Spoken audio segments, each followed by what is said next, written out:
Kamusta pong muli mga tambay? Nagbabalik po muli ang inyong katambay, si Katambay Manong po, para po magkomento sa nangyayari po sa ating politika at lalo po sa mga kaperahan po ng ating bansa na sa taxpayer po nanggagaling mga katambay, pangkaraniwan at napakarami po na taxpayer po ang nagpapatakbo po ng bansa.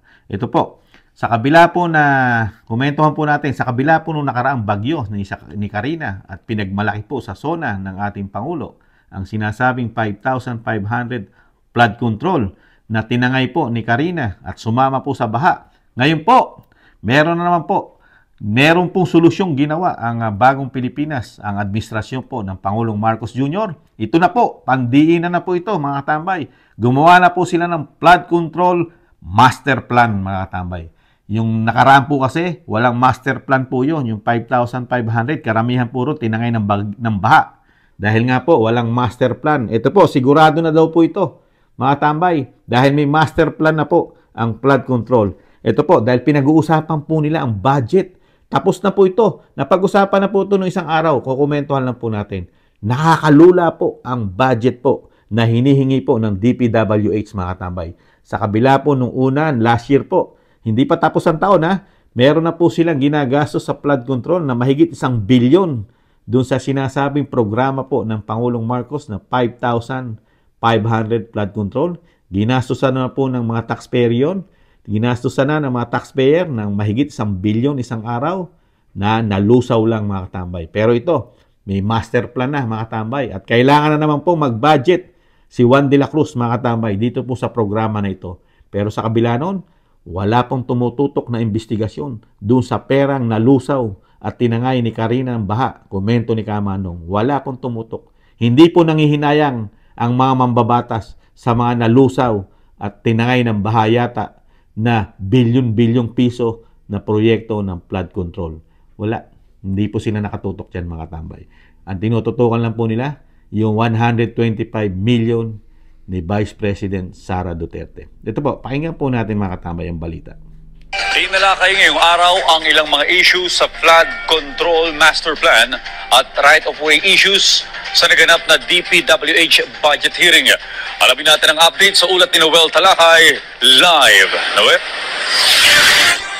Tinapos na ng lower house ang pagdinig kaugnay sa proposed budget ng Department of Public Works and Highways ngayong araw at ang hinihingi nga nila ay halos aabot ng 800 billion pesos. Wow!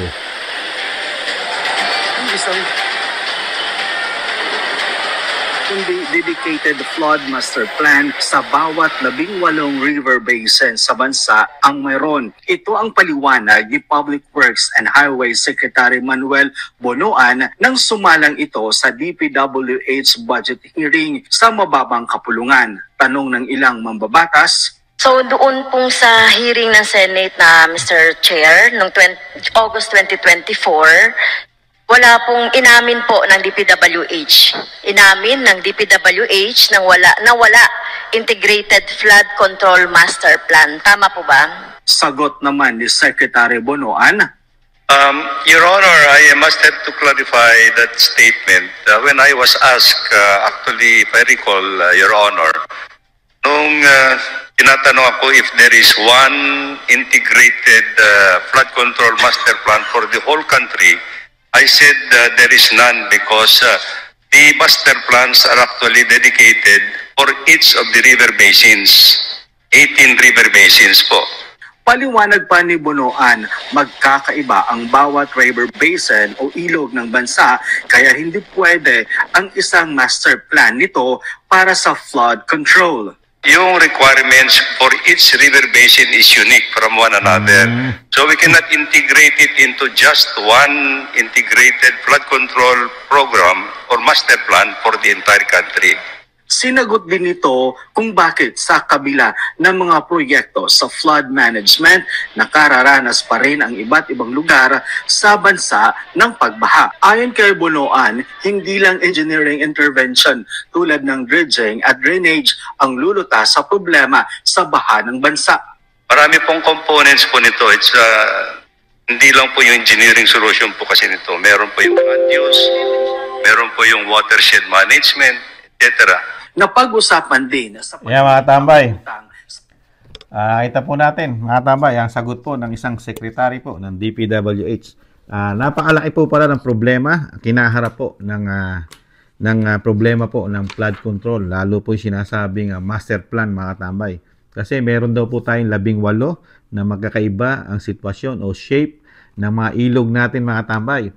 Ang tanong ni Kamanong, yung budget po, ang napakadali po nila solusyonan. Yung paggamit po ng bilyong-bilyong budget ng ahensya po, lalo po sa DPWH. Napakadali po. Nasusolusyonan po nila agad ng 12 buwan. Dahil po nawawala po, komento ni Kamanong, natutunaw po yung budget sa loob ng 12 buwan. Samantalang yung problema po natin na 2 taon na po na pangako, lalo po yung una po, natunaw po yun yung 2 taon na bondo ng 5,500 na natapos na raw ayon sa SONA at marami pang sinisimulan na flood control project ang Bagong Pilipinas na ayon po mismo kay Senadora Amy Marcos ay gumuubos at gumugugol po ang DPWH ng mahigit 1 bilyon araw-araw sa mga proyekto nito. Yun po, napaka-base po nilang umubos ng pera. Pero yung proyekto, napakahirap palang gawin yung proyekto po na sinasabi po ng sekretary ng DPWH. Napakahirap po kasi unang-una, magkakaiba po ang sitwasyon ng bawat project ng master plan sa mga ilog. Dahil ito po ay may 18. Kung hindi nagkakamali si Kamanong, ayon po sa sekretary, 18 po ang sinasabing lalagyan ng master plan pero magkakaiba ang sitwasyon. Kaya nga ang tanong ni Kamanong, sa dami ng pera para masolusyonan ang problema ng project na flood control, pero hindi pala kayang solusyonan at magkakaiba pa pala sitwasyon. Kaya yung pera, budget tayo ng budget sa hinihingi ng DPWH, katulad po niyan, tumataginting po na 800 billion. 800 billion po ang kanila pong hinihinging pondo. At siyempre po, hindi lang naman po yan sa flood control. Ang DPWH ay kailangan din po magpagawa. Siyempre po, yung mga sinasabing babayaran din po siyempre ang mga right of way. Kailangan po natin yan dahil pag ikaw ay nagpagawa ang DPWH at tatamaan ang iyong properties, siyempre kailangan bayaran po ng gobyerno yan. Pero yung sinasabi nga ni Kamanong, mga tambay, yung mas simpleng lang po, simpleng pag-iisip po ng pangkaraniwang Pilipino katulad ni Kamanong. Yung pera na pinopondo natin dyan na bilyon-bilyon, pero hindi pala nasusolusyonan talaga ang problema natin. 2 taon na po ang problema at napakarami na rin pong Pangulo ang humawak po. That napakarami na rin po palang perang nalulustay sa kabangyaman o sa taxpayer, mga tambay. Di po ba? Pero yung problema nandiyan pa rin. Hirap na hirap pa rin po solusyonan. Sa kabila na ang pera, binabudgetan po ng napakalalaki. Bilyon sa loob lang ng 1 taon, mga tambay. Pero wala po tayong konkreto sa haba ng panahon. Ilang presidente na po ang nagdaan sa ating bansa.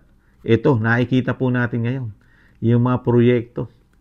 Master plan pa rin po, mga tambay. Naglatag na po ng master plan para po sa flood control.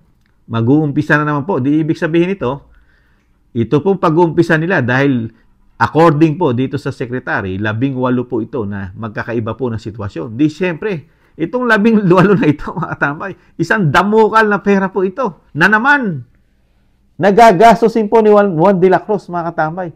Daan-daang bilyon na naman. Mag-uumpisa na naman po ito sa umpisa dahil master plan na po yung nilatag nila. According po rito, mga tambay.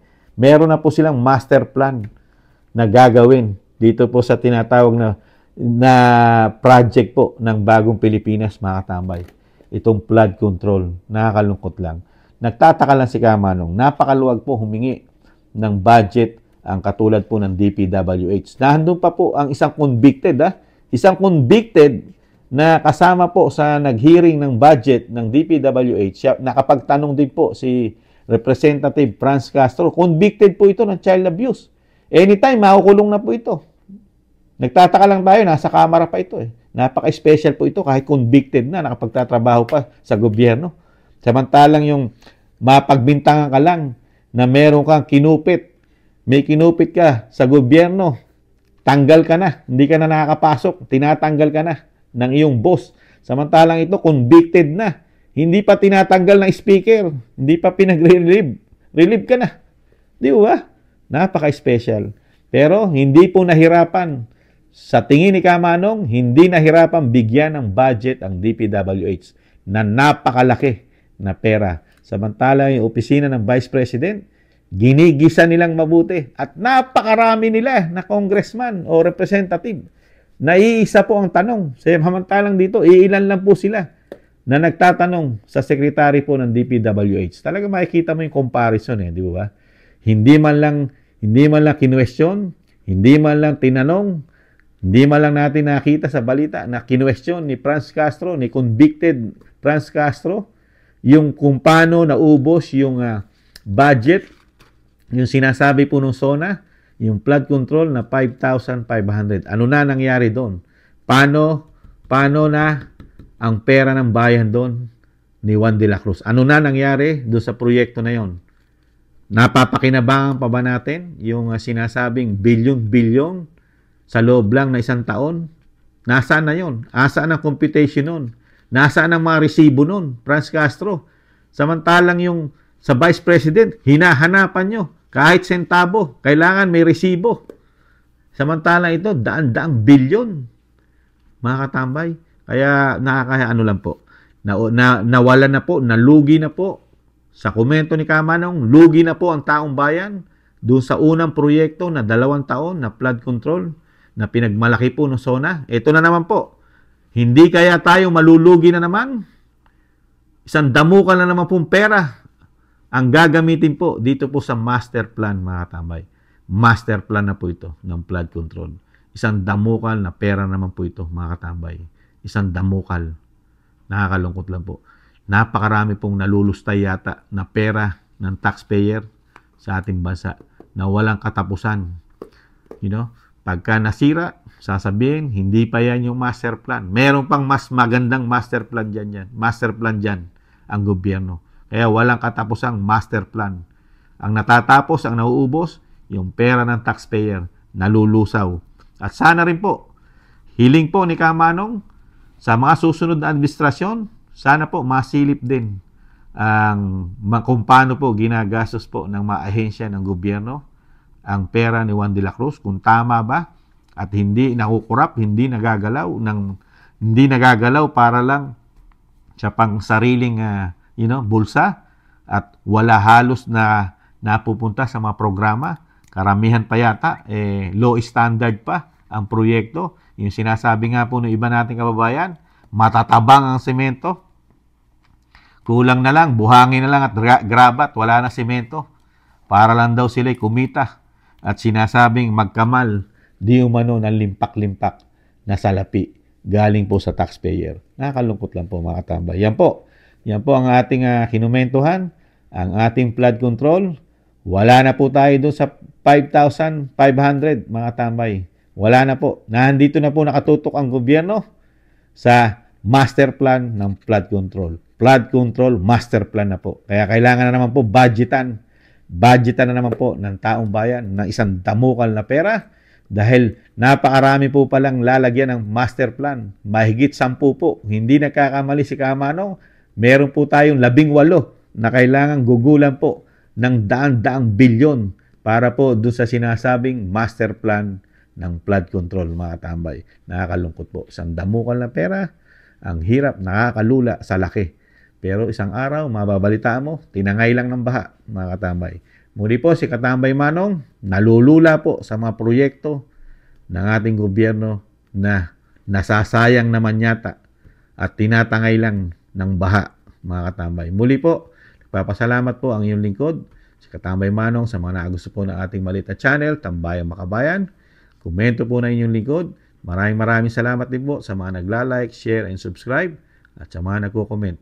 Thank you po mga katambay. Sa muli po, ingatan nawa. Paalam.